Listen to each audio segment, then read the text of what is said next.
नमस्कार दोस्तों, आप सभी का स्वागत है। अंग्रेजी में एक कहावत है जिसे हम सब ने सुना ही होगा, excess of everything is bad. हर चीज की एक लिमिट होती है। कोई भी आदत हो, चाहे वह अच्छी हो चाहे बुरी हो, उसे एक सीमा तक ही किया जाए तो अच्छा होता है।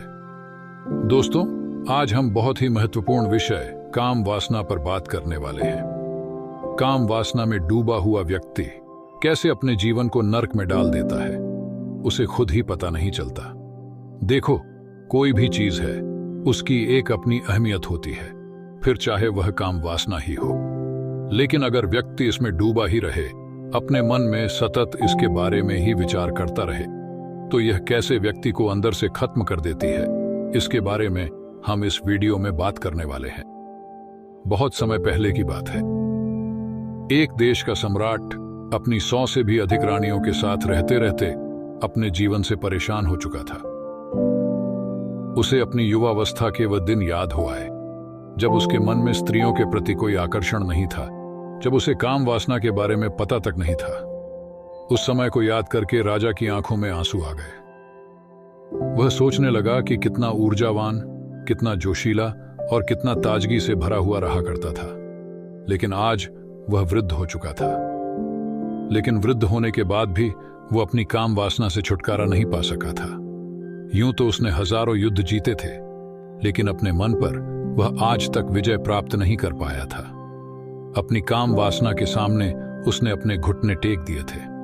अब तो सम्राट को चिंता होने लगी थी, क्योंकि वह वृद्ध हो चुका था और किसी भी वक्त उसकी मृत्यु हो सकती थी। लेकिन मृत्यु को सामने देखकर जहां पर लोग मोक्ष और मुक्ति की बातें सोचते हैं, वहीं पर सम्राट काम वासना के विचारों से घिरा रहता था। उसकी एक से बढ़कर एक हसीन रानी और हर रानी के साथ उसने संभोग किए थे। इतना काम भोगने के बाद भी उसका मन ऐसा क्यों है?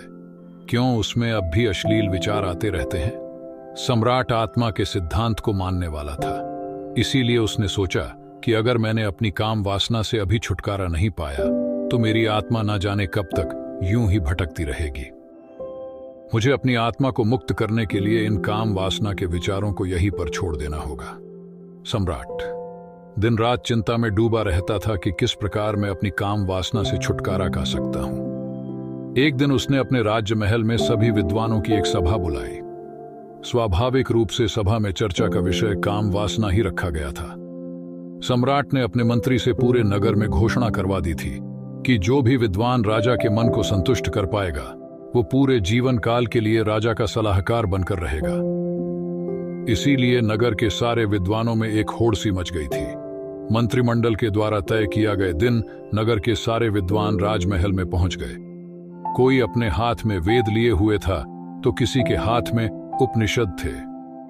ज्यादातर विद्वान राजा को वेद और उपनिषदों के माध्यम से संतुष्ट करना चाहते थे। सभा में तर्क वितर्क शुरू हुए। सम्राट ने सबसे पहले सवाल पूछा कि ब्रह्मचर्य का असली मतलब क्या होता है। कुछ विद्वानों ने जवाब दिया, जिस इंसान ने अपने जीवन में कभी भोग नहीं किया होता, वही असली ब्रह्मचारी होता है।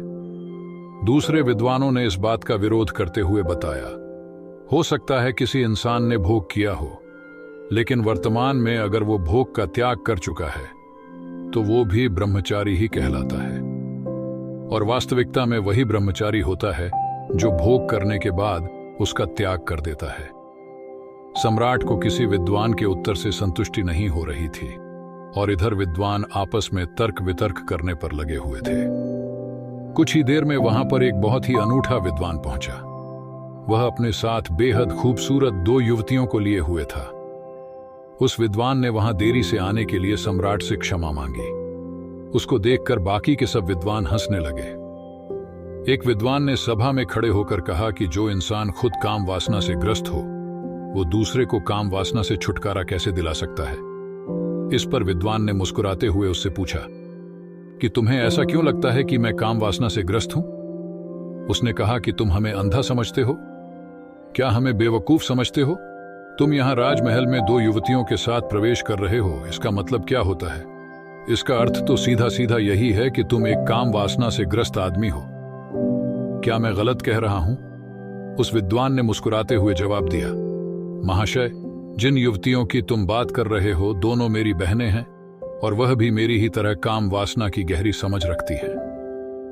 उस विद्वान ने सम्राट को संबोधित करते हुए कहा, हे राजन, असली ब्रह्मचारी वही होता है जिसकी नजरों में एक पुरुष और एक महिला में अंतर ही न हो। जब किसी इंसान की काम वासना खत्म हो जाती है, वो पूर्ण रूप से ब्रह्मचारी हो जाता है। उसके लिए सभी का शरीर एक इंसान का शरीर होता है। उसके अंदर किसी महिला को देखकर काम वासना के विचार उठना तो दूर, उसका मन तो भेद भी नहीं कर पाता कि सामने वाला व्यक्ति एक महिला है। उस ब्रह्मचारी के लिए हर एक जीवात्मा एक प्रकार की होती है। शारीरिक रूप से वो उनमें कभी भी भेद नहीं करेगा। उस विद्वान ने आगे बताया कि जो भी विद्वान यहां सभा में उपस्थित हैं, उन सभी को मेरे साथ यह 2 युवतियां दिखाई दी। इससे यह तो स्पष्ट हो गया कि यहां पर कोई भी असली ब्रह्मचारी का मतलब नहीं समझता है। सम्राट को विद्वान बड़ा ही अनूठा लगा। उसने ना तो कोई वेद पढ़े, ना कोई उपनिषद का ज्ञान दिया। वह तो वही बता रहा था जो स्वाभाविक रूप से आदमी की समझ में आता है। इसीलिए सम्राट ने प्रभावित होकर अगला सवाल पूछा, आखिर एक इंसान को ब्रह्मचर्य का पालन करने की क्या जरूरत है? जब वह भोग करके जीवन का आनंद उठा सकता है तो वो क्यों ब्रह्मचर्य का पालन करे? इस पर उस विद्वान ने सम्राट से एक सवाल किया। उसने पूछा, सम्राट, मुझे एक बात बताओ, एक पेड़ ज्यादा ताकतवर होता है या फिर एक बीज? सम्राट ने उत्तर दिया, पेड़ एक बीज से ही तो जन्म लेता है, तो इस प्रकार तो एक बीज एक पेड़ से ज्यादा ताकतवर हुआ। विद्वान ने बताया, सम्राट, इस प्रकार हमारे शरीर में भी काम शक्ति रूपी बहुत सारे बीज होते हैं। उनमें बहुत ऊर्जा होती है जो हमारे लिए आनंद का स्रोत पैदा करते हैं। लेकिन काम वासना में ग्रस्त होकर हम अपने शक्ति रूपी बीजों को यूं ही नष्ट करते रहते हैं, बर्बाद करते रहते हैं। और उन बीजों के नष्ट होने के कारण एक आदमी ढीला, आलस से भरा हुआ, हमेशा थका थका सा रहता है। याद रखना, हमारे भोजन से हमारा रक्त बनता है, रक्त से हमारा शरीर, हमारी हड्डी और आखिर में शक्ति रूपी बीज बनते हैं। इसीलिए अपने मन में उठने वाली काम वासना के लिए उन बीजों को नष्ट करना कहीं से भी तार्किक नहीं है। ब्रह्मचर्य का पालन करने से उन बीजों की शक्ति हमारे आंतरिक स्वरूप में समा जाती है, जो हमारे चेहरे पर तेज पैदा करती है, हमारे शरीर को बीमारियों से बचाती है। यही शक्ति रूपी बीज जब ध्यान के माध्यम से ऊर्जा में परिवर्तित कर दिए जाते हैं तो यही आनंद का स्रोत बन जाते हैं। सम्राट ने अगला सवाल पूछा, जो सम्राट के जीवन के लिए बहुत ही महत्वपूर्ण था। सम्राट ने कहा, काम वासना से छुटकारा किस प्रकार पाया जाए?